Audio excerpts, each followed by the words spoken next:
안녕하세요. 병원 없는 세상을 꿈꾸는 병원장저 상형철입니다. 오늘은 면역력과 바이러스에 대해서 이야기를 좀 할까 하는데요. 요즘 우한에서 시작된 신종 코로나 바이러스, 상당히 많이들 걱정들 하고 계신데요. 요즘 삶이 이 면역력이 특히 중요한 우리가 시기에 살고 있는 것 같아요. 그런데 코로나 바이러스보다 더 무서운 것이 이 공포감이라고 그러나요? 정신적 패닉 상태, 사회적인 어떤 여러 가지 이런 것들이 더 우리를 더 힘들게 하는 것 같아요. 그 이유는 바이러스에 대한 어떤 불확실성 때문이 아닌가 싶습니다. 이럴 때는 우리가 과거의 역사를 찾아보는 것이 이 불확실성을 해소하는 데 많은 도움이 돼요. 면역력과 바이러스의 진실에 대해서 오늘 역사적으로 또 알아보고요. 여러 가지로 알아보도록 하겠습니다. 바이러스 전염병을 극복하려면 어떻게 하면 좋을까요? 바이러스 전염병을 극복하려면 그 병원체에 대한 면역을 가진 사람의 숫자가 일정 퍼센트 이상 있어야 해요. 이걸 우리는 집단 면역이라고 이렇게 부른답니다. 집단 내의 대다수 면역을 가지고 있어야만 그 감염병의 전파가 느려지거나 혹은 멈추게 된다는 거예요.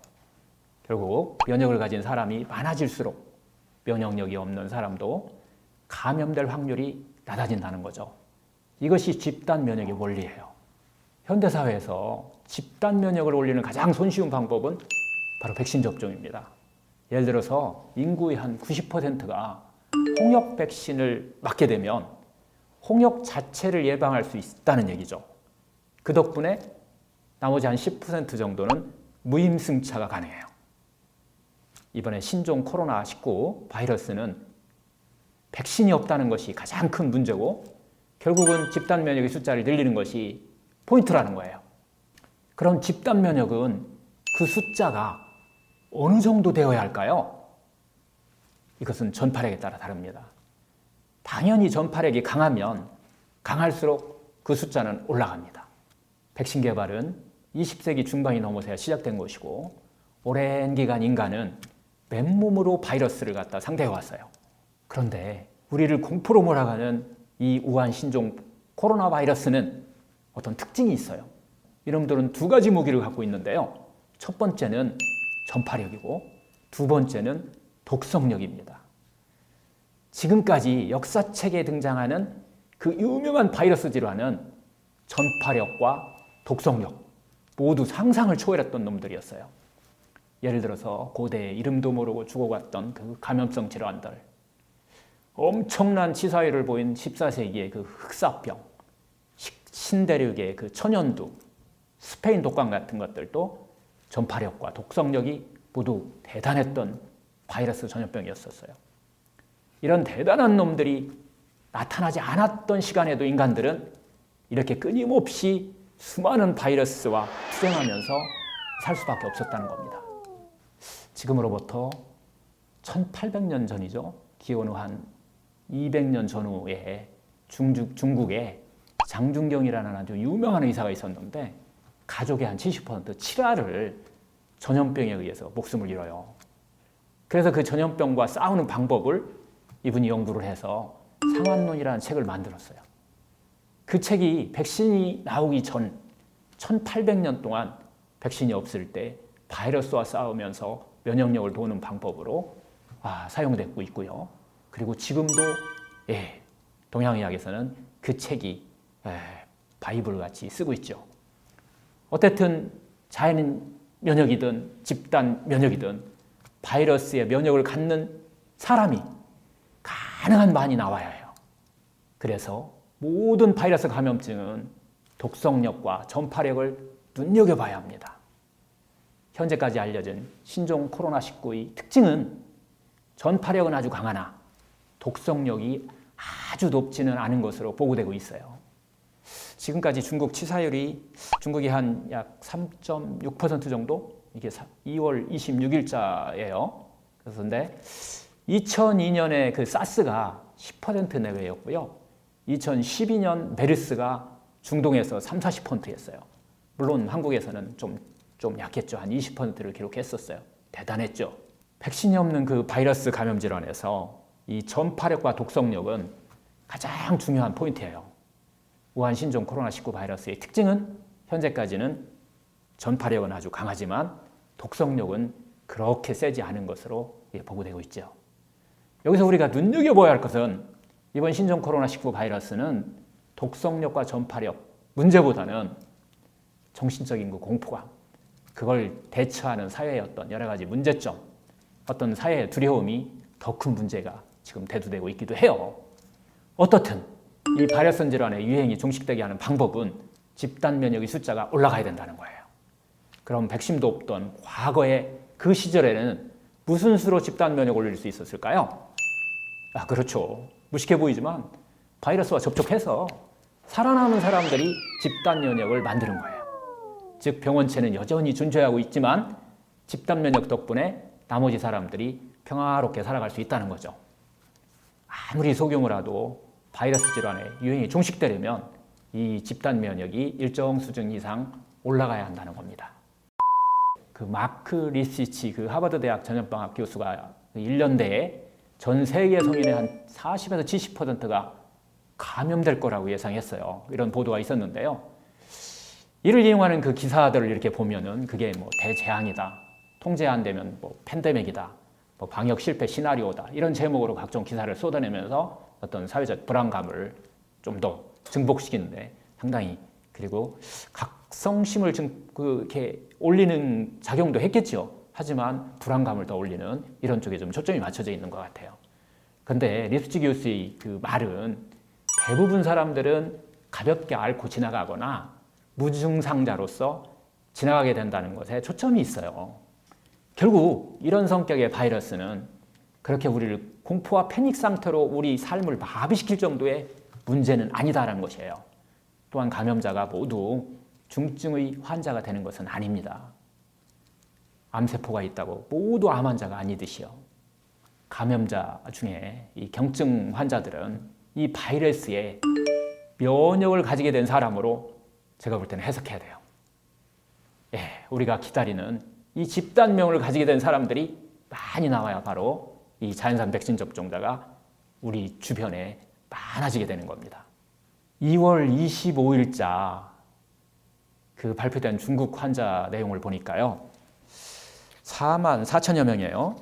그 중에 임상 보고서에 의하면은 81.5%는 경증 환자고요. 중국 보건당국이 경증 환자 대다수는 별다른 치료 없이 완치됐다고 밝혔어요. 일정 기간이 지난 후 체온이 떨어졌고 또 바이러스 검사에도 음성이 나왔다고 얘기를 하죠. 또한 폐렴이 증상이 아예 없거나 폐렴이 있다 하더라도 아주 가벼운 증상이었다고 얘기를 해요.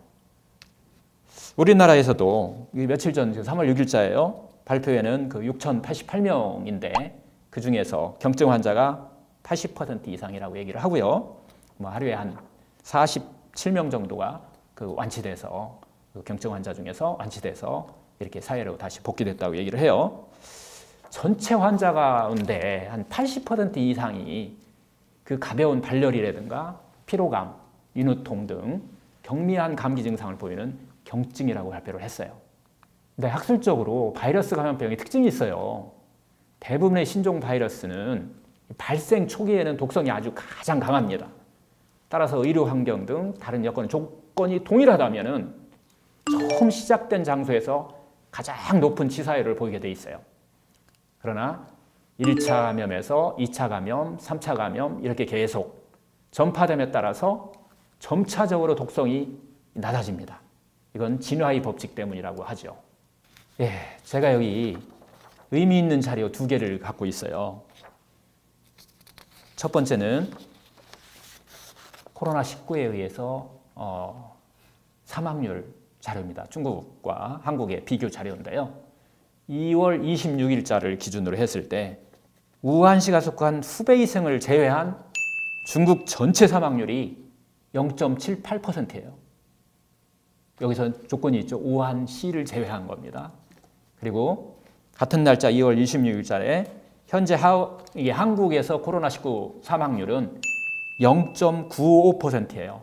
잠정치지만 이건 무슨 의미냐면 한국이 후베이 성을 뺀 중국보다 0.17포인트가 높다는 겁니다.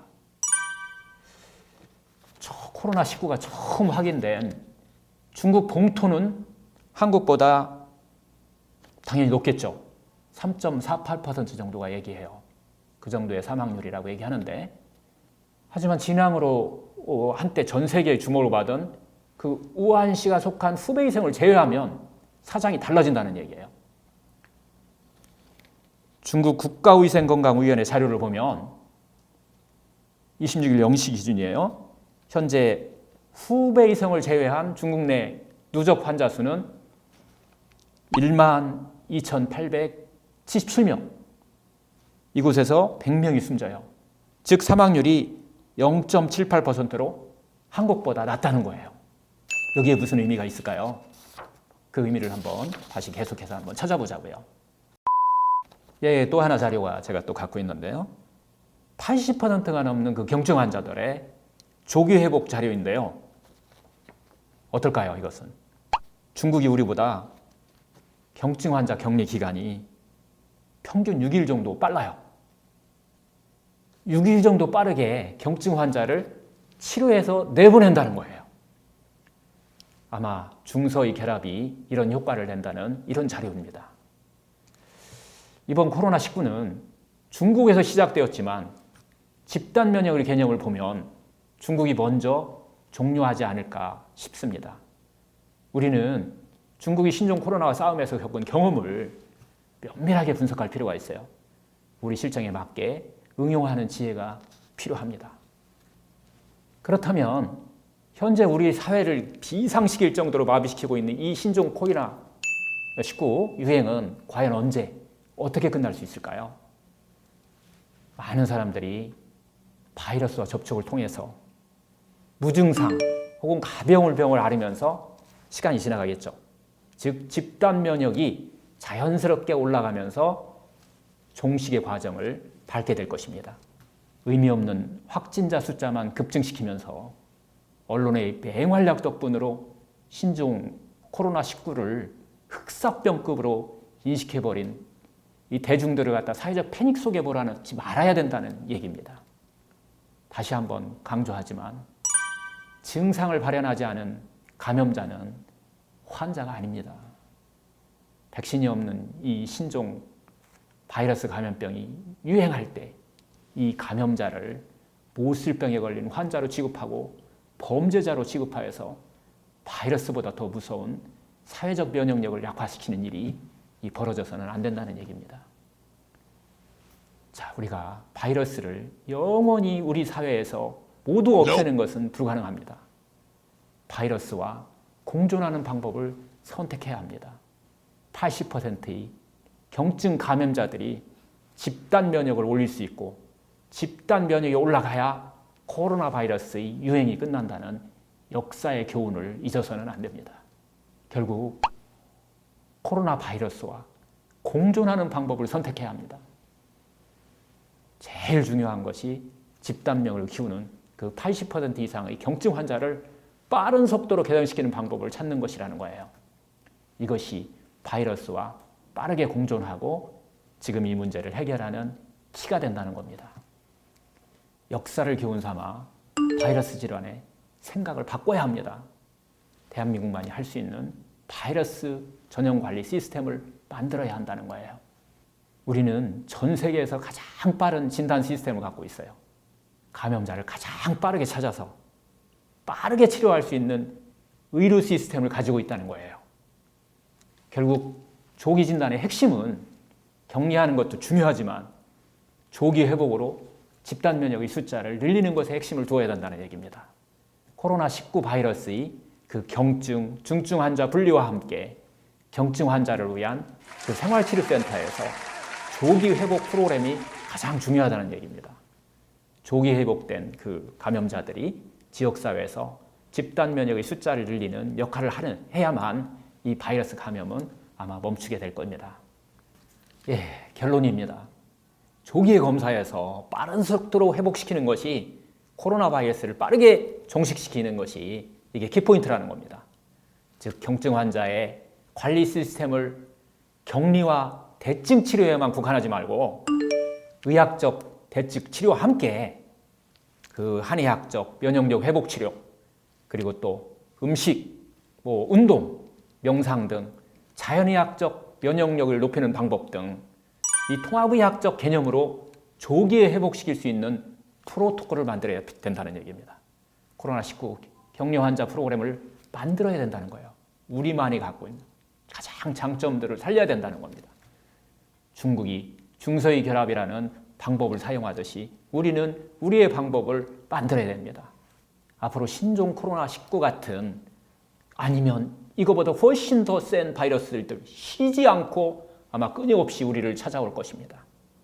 하지만 감염성 질환에 대한 기본 인식 자체의 변화가 없는 한 지금 벌어지고 있는 사태는 향후에도 계속될 것입니다. 불안한 사람들에게 불안하지 말라고 한다고 불안이 줄어드는 건 아닙니다. 하지만 전체 확진 환자 규모와 사망자 증가에 따른 과도한 공포심도 금물입니다. 다 같이 힘을 모아서 이 시기를 견뎌내자는 마음이 중요하다고 생각합니다.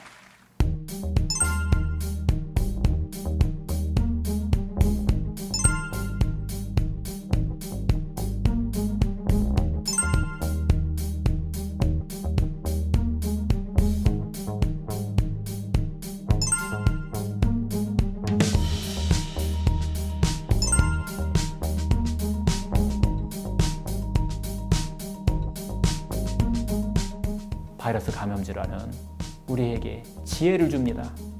우리의 삶을 되돌아보게 하는, 우리에게 깊은 메시지를 전달합니다. 우리 사회를 되돌아보게 하는, 결국 코로나 바이러스의 최고 예방은 면역력 강화입니다. 결국 우리는 각자 개인의 면역력이 아주 중요한 시대에 우리가 지금 살고 있습니다. 지난 시간에는 면역력을 향상시키는 자연의학적 그 냉온욕에 대해서 알아봤는데요. 평상시에 개인의 면역력을 향상시키는 일을 게을리하지 않는 것이 중요합니다. 계속해서 면역력을 향상시키는 자연의학적인 방법에 대해서 다음 시간에도 계속 여러분들과 같이 하도록 하겠습니다. 감사합니다. 그리고 사랑합니다.